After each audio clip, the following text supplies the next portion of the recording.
Today I have my mail van that I have to change the transmission fluid in it. If your vehicle you've noticed is kind of shifting a little rough, or you can feel it downshifting a little more, I would highly suggest if you will go and check the transmission fluid. And I've already checked this.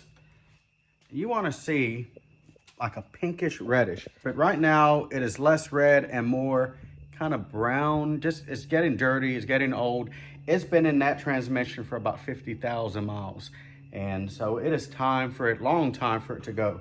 So today I'm going to drain this and do a transmission filter change and most of the fluid. Now this is a 2002 Chrysler Town and Country with a 3.3 liter engine. 3.8 probably has the same transmission. It is ATF4 is the fluid you want to use. Doesn't matter what brand ATF4, some of you may disagree with me, but it's all the same formula. Brake cleaner is always good to have. A nice long funnel with a long nozzle on it. And of course, your transmission filter. Now your vehicle may not be where the transmission filter is serviceable. That's fine. All you do then is just drain and refill.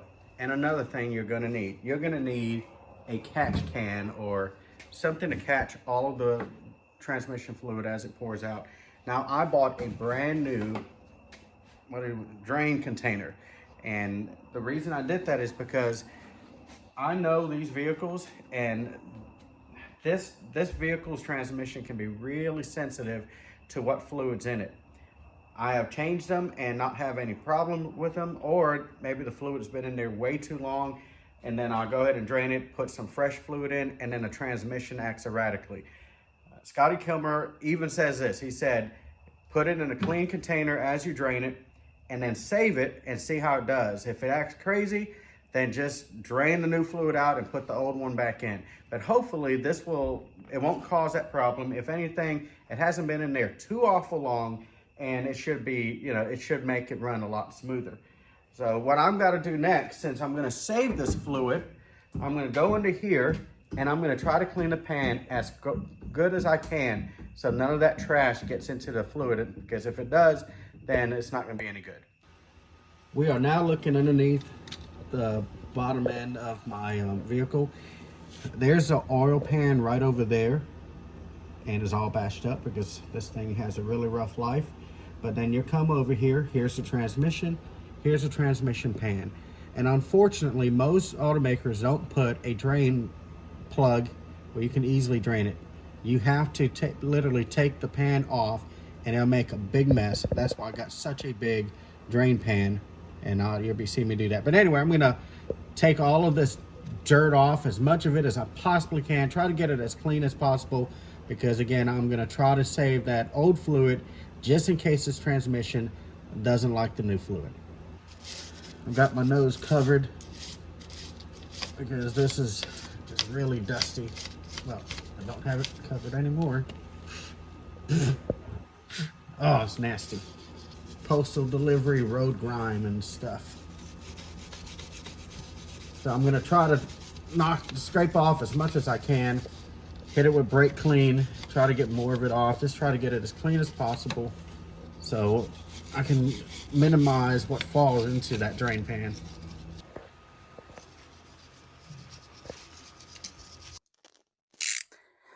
Now, there's some strategery to this. I'm going to crack all of these bolts loose, but I'm going to start at the back. You see how it angles that way? I want most of the fluid to fall down that way. There's always going to be some left in the bottom of the pan, but when you start breaking these loose, in fact, I'll just take all of those loose out of there and then start working my way out, and hopefully it'll start coming down this way. I'm probably going to have to pry on it some, but this is about the only way you can possibly do this. So this is a 10, and most of them will be 10, some may be 13, but you'll just have to find out. Start it back there, and it's already starting to drip, which is a good sign. That way I know I'm not going to have to pry a bunch of... Someone didn't put like RTV up here. They just used a gasket, which is fine with me. That one is a little tight. Okay, it came loose. All right, they're all loose now. Yep.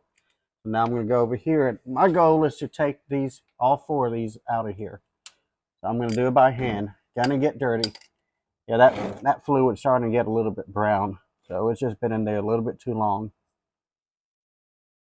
Brown, not great, but not the worst. You know, if it still has some red. If it's gray or black, way too long, clutches are gone. You know, not a good sign. And I should have done this about 8 months ago, but just couldn't make the time. It's starting to drain some more. I got most of those bolts coming off the back of it.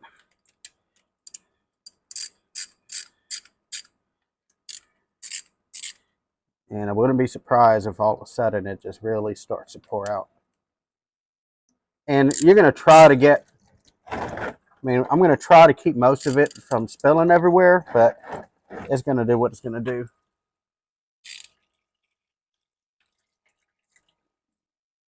All right, slowing down.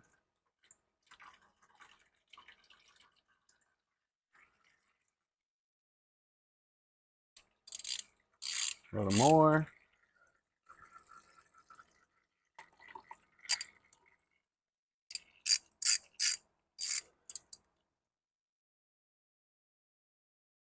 Make sure that when you do this, you have a pan or a container big enough to catch all the quartz. The tricky part is to take the few remaining bolts off while holding.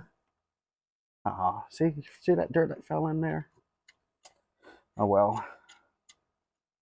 All right, whoop, there's one. I got one more after this. And then try to keep it from like dropping and soaking me and my beautiful camera lady with oil. One more bolt. Okay, here we go. Angle it down. And there it is. Perfect. Well, that turned out pretty good. All right. So take the pan and move it to the side. We're going to do a little investigating. Go ahead and peel the old filter off. Because you're going to need, gasket off. Yeah, got some more. And just let that drain for a bit because it's got quite a bit of fluid up there. Now, there's the filter. And the way it's going to come out, some of them have a bolt that will be somewhere, but this one will just pop off. You see what that is? That's the bottom of the dipstick. So that's, if you're wondering, that's where it looks. Anyway, this will come off. I'm not seeing a whole lot of glitter, which is a really good thing. That's awesome because that's, my clutches are holding up, which is great. Wouldn't expect anything less, honestly. All right, well, you know what? Let me go ahead and take this filter off. Now, there might be a lot of fluid. This is a really dirty job. There we go. Now, a word to the wise, when you go to take this off, you saw how I did. I just kind of eased it out. Sometimes the plastic will break off in there, and then you're going to have to try to get it out. So just be a little careful. It's not the worst thing in the world for it to happen, but it has happened to me. Great, awesome. So we're just going to finish letting this drain, and then we're going to look at the bottom of the pan, see if we see any clutch material. We have the bottom of the pan, the transmission pan here, and what we're looking for is glitter. Now, you're always going to see some glitter in the bottom of a transmission pan. It's just wear and tear, but I'm not seeing any large chunks. And here's the magnet. You see all of those things just kind of pokey there? That's actual clutch material. And there's a bunch on there, but I've seen way, way worse. In fact, I've even seen new vehicles have that much in there after, 20, 30,000 miles. You're going to have wear. It's just the way it is. But I'm not seeing it doesn't look like somebody spray painted, metallic paint all up in here. Not seeing big chunks. That's very encouraging. And so that means transmission is still in pretty good health. So what I'm going to do right now, I'm going to go, I could brake clean this out, but I'm going to go over there to the hose, wash it all out, wash that magnet off real good, take the gasket off, get it nice and clean and prepped, and then go put the new gasket up there, show you a trick with that, put the pan up there, and torque the bolts down. Now, I forgot to turn my microphone back on, so I'm just going to just overlay my voice on this. Right here, remember to make sure that the gasket originally came off from the old filter. Make sure it's not up there. And then make sure the new filter has its gasket around the spout there. Put a little transmission fluid around it so it can slide up in there. And then just line up the holes and just give it a good tap. Don't whack it real hard, but just give it a good tap. And then just make sure it's nice and flush there. Some transmission filters will have a screw or a bolt that you will have to put back up in there, but this one doesn't.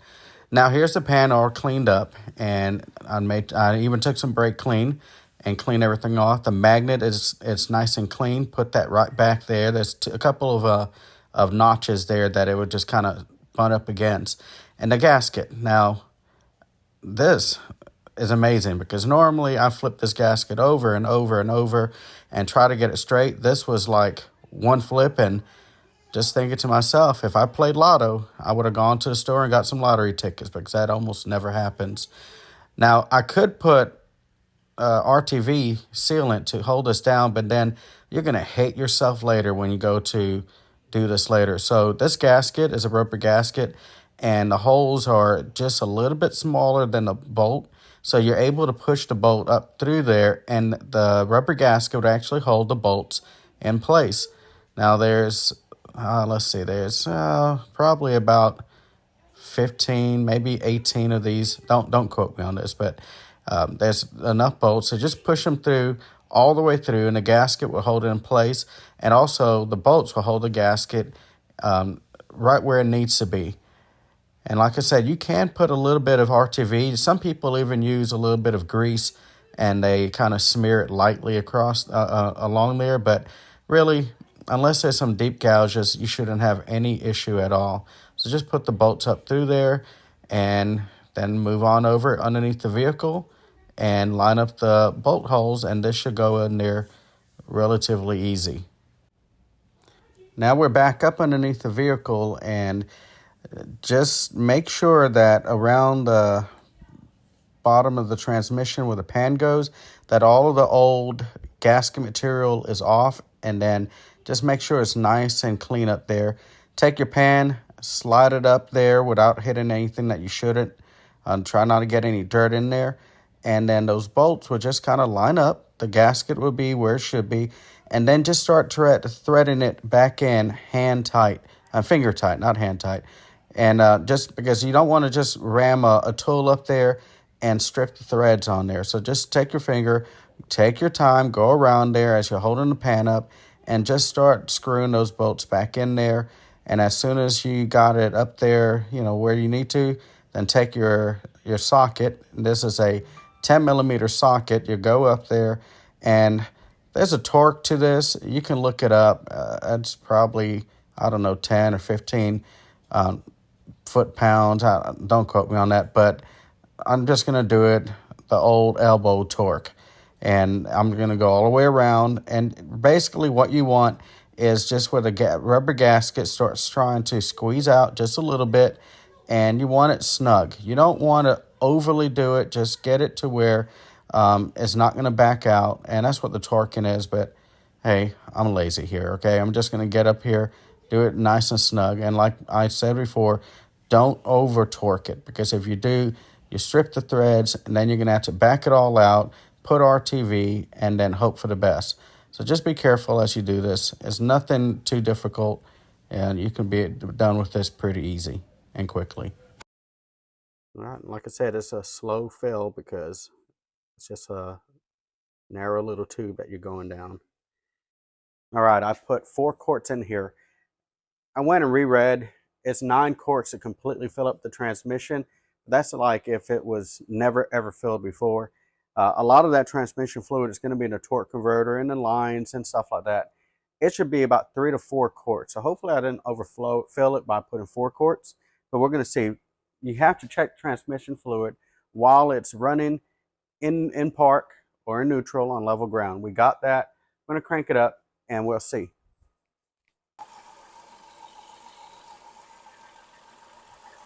Good. We're not overfilled. Okay, so I just wanted to check. All right, get something to wipe the stick put it in there. Now what I did, I put it through drive, neutral, reverse, all the gears, came back up, did that twice, gave it time to get where it needed to be. And I don't even see it between the hash marks on cold. It actually is down here. So it can probably use another quart, another half a quart at the very least. So I mean, it took quite a bit. Now you can add, whoo, don't do that. Almost grounded out the positive and the negative. But you can add fluid to this while the engine's running because it's the transmission fluid. So I'm going to get my funnel, add about a half a quart, check it, add another, just keep going about a half a quart each and just seeing when it's finally filled up. Had to add about another quart total, and it topped it off. It's within the hash marks, and it's ready to go. I went and put it through the gears. I put my foot on the brake and went through the gears, and it just went right into there. So it looks like it's going to be fine. Now what I am going to do, I'm going to throw this in my van with the funnel, and that way tomorrow if it starts acting kind of weird, like it's not got enough fluid in it, then I'll check it again, because once it gets moving around, gets in all of its little passages, it might just do that. But this van's got 255,000 miles on it, and it's still going. Well, an update. I'm on the route, been out here for a few hours. Done at least, well, between driving to work and being at work, I put about 60 miles on here so far, if not more. And transmission shifting fine. So I had a here the brake squealing. Yeah, that's next. So I had saved that fluid, and I'm not going to need to. I'll be able to dispose of that, recycle it, and so yeah. So, Mailman Mechanic. See you at the mailbox.